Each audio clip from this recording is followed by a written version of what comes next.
কিছু খাইছেন না আপনারা? তো আমাদের মেয়ে কি করতেন, কি কাজ করতেন? না ভাইয়া, আপনারা আগে সবকিছু ঠিকঠাক খান ইনশাআল্লাহ।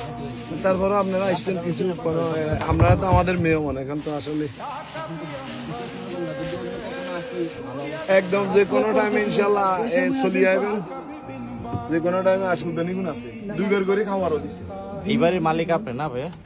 জি আলহামদুলিল্লাহ, আল্লাহ আপনাদেরকে হেফাজত করার, যেখান থেকে আসছেন দোয়া করি আল্লাহ আপনাদের না দিছে। মামা দুইবার করে দিয়েছে, আজকে বিল্ডিং কিছুই নেই মামা, আমারে খুব কষ্ট করে দিয়েছি, ওয়াইফেরে দিয়ে এসছি। আল্লাহ আপনাদের, আপনারা ঢাকা থেকে আসছেন, আপনাদের আপনার মা কি হয়েছে? আমার নাম মিরহনজি। আমার আম্মা অসুস্থ খুব, আর ভয় পাই গেছে, এগুলা দেখি খুব ভয় পাই গেছে।